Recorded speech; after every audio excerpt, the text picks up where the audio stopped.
History is full of names we recognize instantly, Hitler-Stalin dictators whose cruelty reshaped entire nations. But there's another name, one that doesn't always get the same spotlight, even though his story is just as terrifying, just as important. Benito Mussolini. He was called Il Duce, the leader. To some, he was a savior who promised to restore Italy's pride. To others, he was a thug who used fear, violence, and propaganda to strangle a nation. He survived assassination attempts, inspired Hitler, and left behind a trail of war, destruction, and death. But how did an angry, restless boy from a small Italian village rise to become one of the most infamous dictators of the 20th century? And how did his reign finally collapse in such a brutal public way? Today, we're diving deep into the dark history of Benito Mussolini, his rise, his rule, and his downfall. Chapter 1: The Making of a Dictator. When I first started digging into the lives of dictators, I thought I had already seen the worst of humanity. I read about Stalin, and the sheer number of lives lost under his rule left me shaken. But then I stumbled deeper into the story of Benito Mussolini, and I realized here was a man who wasn't just brutal. He was also cunning, charismatic, and dangerously good at convincing people to follow him. And that combination can be even scarier. So let's start at the very beginning. Benito Mussolini was born in 1883 in a small Italian village called Dovia. He was the oldest of 3 children, raised in a family that looked ordinary from the outside, but was deeply fractured within. His father Alessandro worked as a blacksmith. On the surface, that sounds like an honest trade, but Alessandro was not your typical father. He was fiery, anti-religious to his core, and quick-tempered. People in town described him as intense, even violent, and inside his own home, that intensity often turned into physical abuse. His mother, Rosa, was the opposite, an educated schoolteacher, deeply caring, and from a more respectable family. Many of her relatives thought she had married down when she chose Alessandro, and that sense of judgment followed their household everywhere. Now when you grow up in a house where anger is normal and religion is ridiculed, it shapes you. Mussolini inherited that same volcanic temper from his father. By the time he was a boy, he already had a reputation for being hot-headed, quick to lash out. He wasn't just mischievous, he was violent. And in a small town where everyone knows your family's business, that kind of behavior didn't go unnoticed. At 12 years old, Mussolini was sent away to boarding school. His parents probably hoped discipline and structure might tame him. Instead, it just made him feel like an outsider. Most of the other boys came from wealthier, more refined families. Mussolini was poor, rough around the edges, and looked down upon. That bitterness grew inside him. He didn't want to be the boy who was pitied or mocked. He wanted respect, fear even. So he fought back literally. He got into constant fights with classmates, and in one infamous incident, he pulled a knife on another student. That single act sealed his fate. He was expelled. Think about that for a second, a 12-year-old pulling a knife in school. It wasn't just rebellion. It was a glimpse of the man he would later become. Someone who believed that intimidation and violence could solve his problems. His family scrambled to place him in another school, and he eventually graduated, trained as a teacher. For a moment, it seemed like maybe he'd follow in his mother's footsteps, maybe channel that restless energy into shaping young minds. But Mussolini didn't have the temperament for it. His students saw the same rage his classmates had. He was short-tempered, arrogant, unable to follow rules. Not long after he was fired, and this became a pattern for Mussolini. He drifted from job to job, unable to hold on to anything stable. Worse than that, dark rumors followed him, accusations of sexual assault, aggressive behavior that pushed him even further to the margins of society. By the early 1900s, Mussolini had burned bridges in almost every direction. So what do you do when you can't hold a job? When people whisper about you behind your back? When you feel bigger than the small life you've been given? Mussolini decided to reinvent himself. In 1902, at just 19 years old, he packed up and left Italy.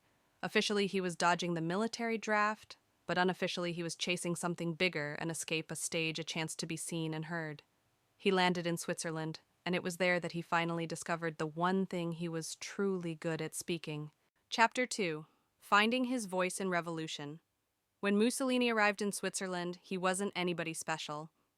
just another restless young man trying to avoid military service and figure out his place in the world. But what he lacked in discipline, he made up for in sheer energy. Switzerland, with its universities, political groups, and exiles from all over Europe, gave him something he had never really had before an audience. It didn't take long for him to realize he had a gift. He could stand in front of a crowd, raise his voice, and hold people's attention. His words were fiery, passionate, and often reckless, but they stirred something in those listening. For the first time in his life, Mussolini wasn't being dismissed as a poor, angry boy from a small Italian village. He was being applauded as a voice of revolution. He aligned himself with socialist movements, but not the kind that dreamed of equality and fairness. Mussolini leaned toward the extreme, the kind that openly promoted violence as a tool for change. He railed against the Catholic Church, condemning it as corrupt and oppressive. He called out the Italian government as weak and useless. His message was simple, but dangerous. If you want something, don't wait for permission, take it by force. And this was exactly the kind of rhetoric that got him into trouble. He was arrested multiple times for his speeches, locked up for inciting riots and protests. But oddly enough, every arrest made him more popular. To his supporters, it proved he was fearless, unafraid to speak truth to power. To his enemies, it was a warning this man was not going away quietly. By 1909, Mussolini returned to Italy with a new sense of purpose. He found work as a journalist, becoming editor of a newspaper that catered to workers. With a pen in his hand, he was just as dangerous as he was with a microphone. His articles were sharp, provocative, and filled with propaganda. He told ordinary Italians what they wanted to hear, that their struggles weren't their fault, that the system was broken, and that only strong, decisive leadership could save them. It was here that Mussolini began crafting the persona that would carry him to power. He wasn't just some angry man shouting in the streets anymore. He was a writer, an editor, a political agitator. People started to notice him, to quote him, to believe in him. And then there's this strange twist that always fascinates me. Around 1910, in the middle of all his radical politics, Mussolini decided to write a romance novel. Yes, a romance novel. It was called The Cardinal's Mistress, and it told the story of a priest's scandalous affair with a woman named Claudia. On the surface, it seems out of character. Why would a man obsessed with politics suddenly write about forbidden love? But maybe it wasn't out of character at all. Mussolini loved attention. He wanted to prove he could do it all, be a revolutionary, a thinker, even a novelist. And in his small community, it actually worked. People admired him for it. But don't get me wrong, writing about love didn't soften him. At his core, Mussolini was still restless, still angry, still hungry for power. His personal life reflected that too. He started a relationship with Racheli, the daughter of his father's mistress. Complicated, doesn't even begin to describe it. When her parents objected to the relationship, Mussolini didn't take no for an answer. He pulled a gun, threatened to kill himself and Racheli if they didn't allow the marriage, and in the end he got what he wanted. That single event showed who he really was, a man who would use force and intimidation even in his private life to bend people to his will. By this time, Mussolini's reputation was growing.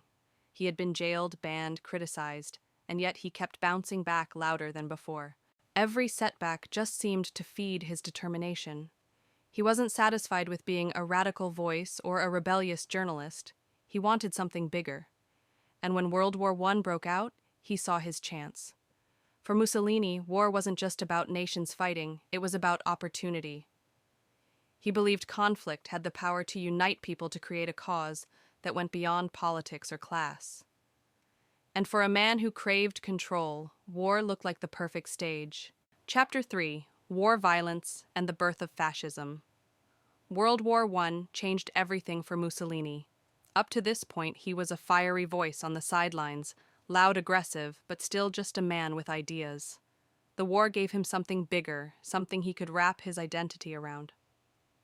When Italy entered the conflict, Mussolini was drafted into the army, and for the first time, he wasn't just talking about violence, he was living it.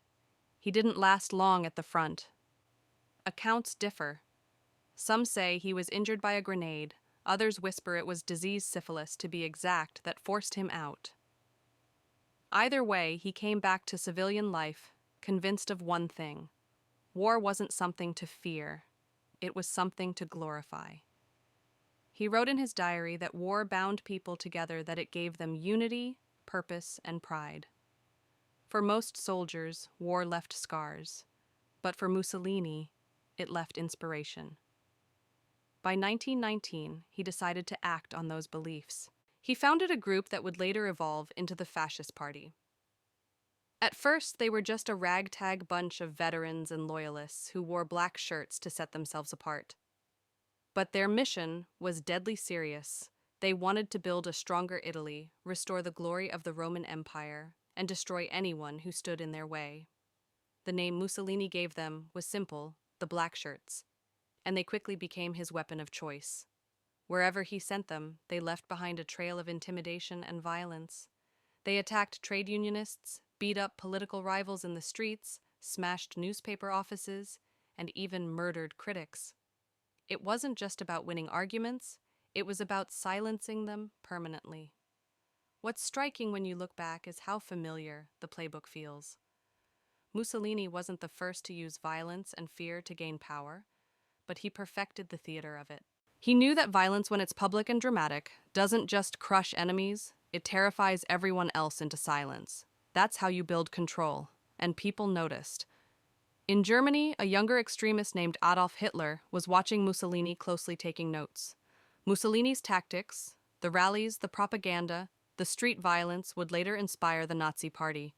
At the time, though, Mussolini didn't care about Germany. His eyes were fixed firmly on Italy. The country was in chaos. Inflation was sky high, unemployment was rampant, and the government seemed weak and paralyzed. People were desperate for answers, and Mussolini offered one himself. Through fiery speeches and endless propaganda, he told Italians he was the only one strong enough to restore order, the only one bold enough to bring back national pride. And in some ways, he played both sides brilliantly. To the poor and working class, he promised jobs and dignity. To the wealthy elite, he promised protection from socialism and revolution. To nationalists, he promised conquest and empire. He made himself everything to everyone except to his enemies, whom he made into targets. What really set him apart, though, was his obsession with control. Mussolini didn't just want political power, he wanted total power. He believed that democracy was weak, that debate was a waste of time, and that one strong leader should rule with absolute authority. That idea, fascism, wasn't entirely new, but Mussolini gave it a name, a face, and a movement. By the early 1920s, Mussolini wasn't just a loud voice anymore. He had an army of black shirts at his back, newspapers spreading his words, and a growing base of followers who saw him not as a criminal or a thug, but as a savior. The stage was set, and in 1922, Mussolini decided to take his biggest gamble yet. He would lead his followers on a march straight to the capital, Rome itself. It was bold, reckless, and dangerous, but if it worked, it would make him the ruler of Italy. Chapter 4: The March on Rome.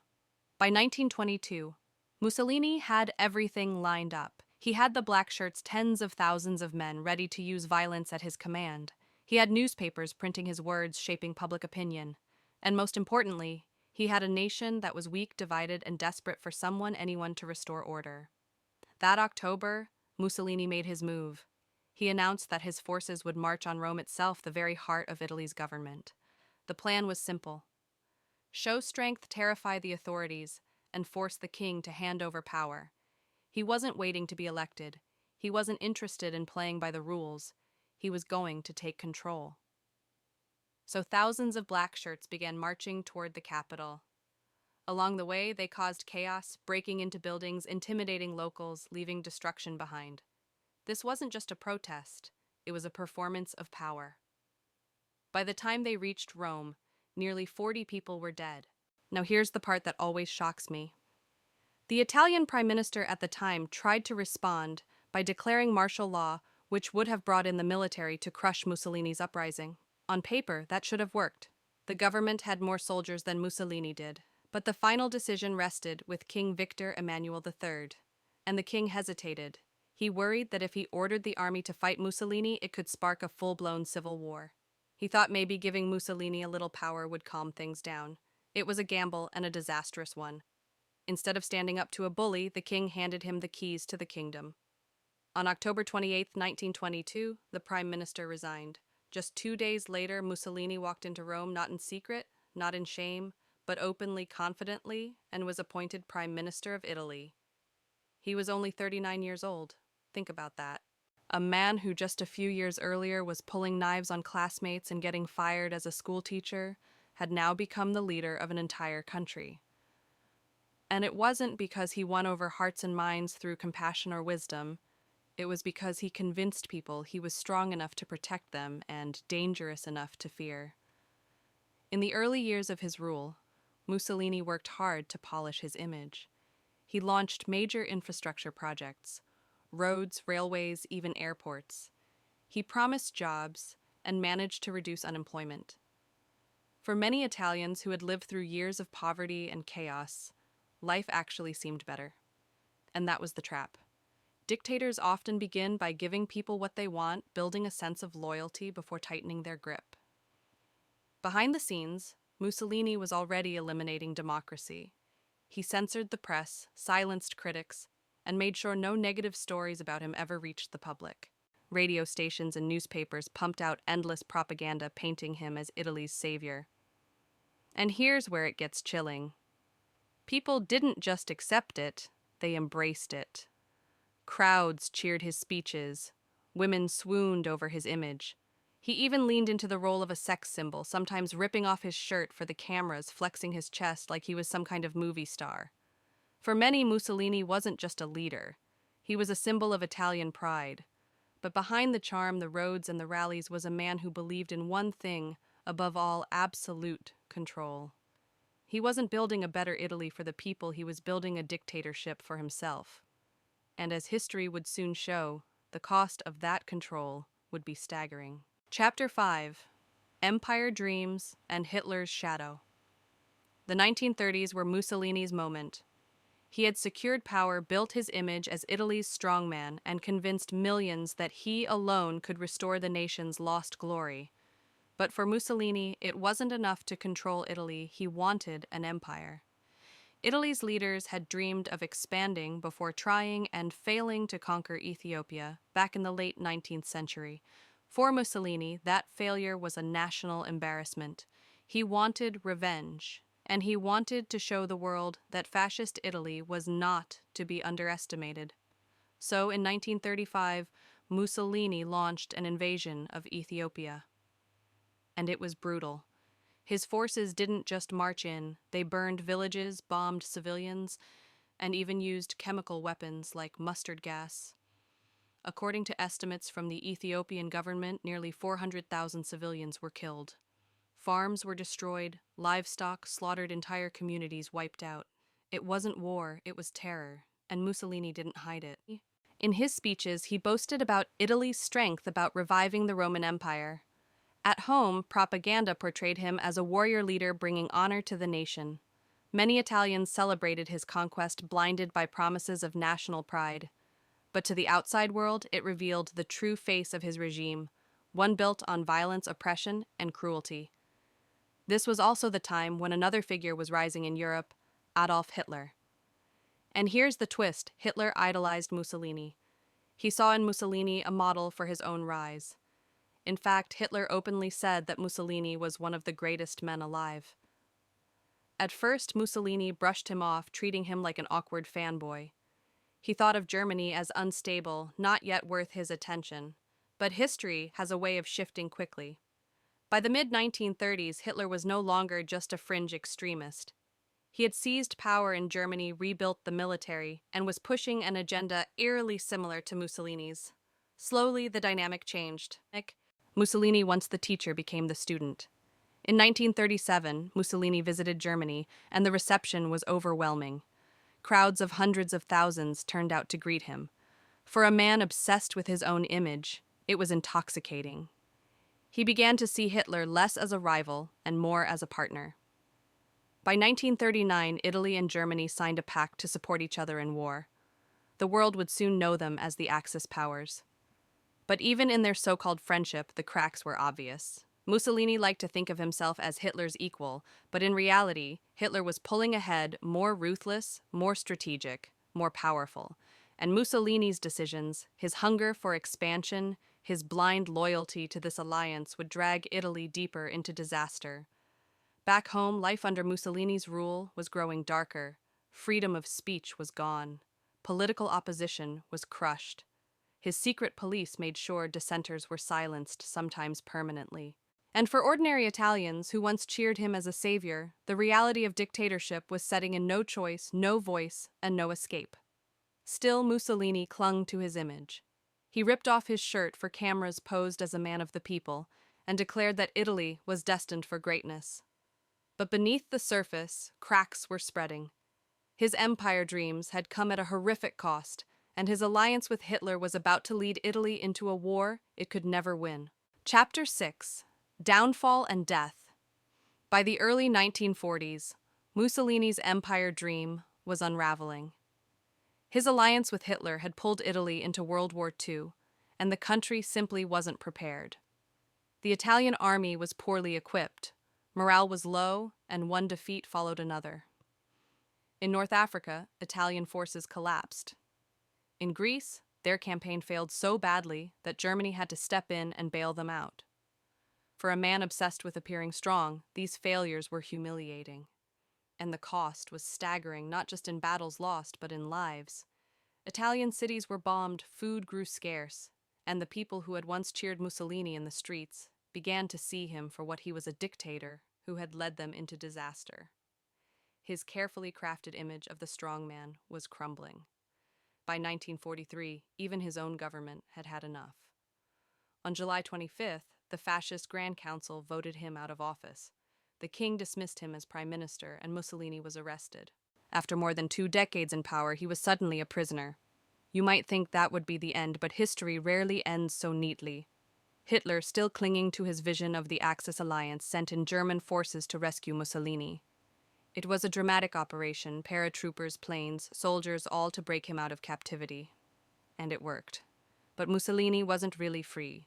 Hitler installed him as the leader of a puppet state in northern Italy, the so-called Italian Social Republic. On paper, Mussolini was in charge again. In reality, he was just Hitler's pawn. The years that followed were bleak. Mussolini gave speeches, posed for cameras, tried to project strength, but the war was slipping away. Germany was losing ground, and so was he.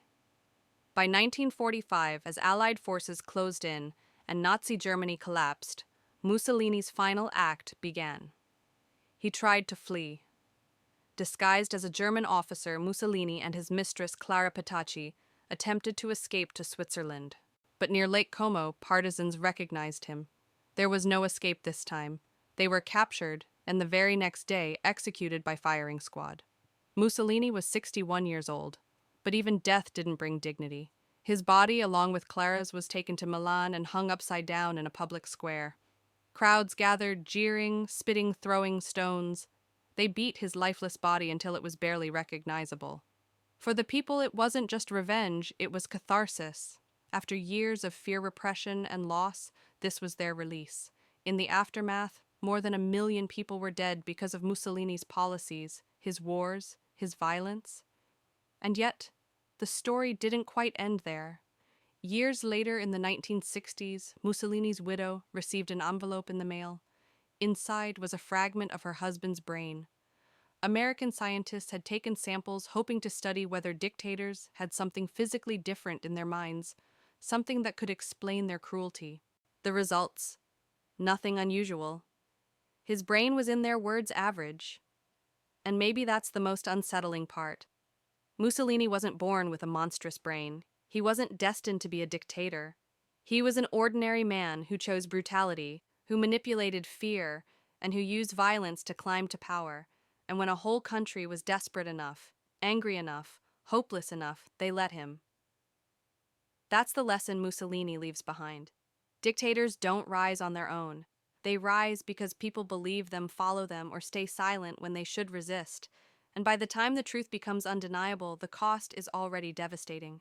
Mussolini's story is a cautionary tale. He didn't just appear out of nowhere, he rose because people were desperate for change, because fear made them accept control, because propaganda drowned out the truth. And by the time they realized what he truly was, it was too late. He promised glory, but delivered death. He promised order, but left behind chaos. And in the end, he became a symbol of everything he once claimed to fight against: weakness, corruption, and betrayal. As unsettling as his story is, it's one we can't ignore. History doesn't just live in the past, it warns us about the present. Leaders like Mussolini remind us of how fragile freedom can be and how quickly it can vanish when power goes unchecked. Thank you for joining me today on True Crime Echoes. If you found this story compelling, make sure to subscribe, leave a comment with your thoughts, and share this video with someone who loves history as much as you do. And stay tuned next time. We'll be diving into another dark chapter of history, one that reveals how tragedy, greed, and human ambition shape the world we live in today. Until then, take care of yourself, be kind, and never forget the lessons of the past.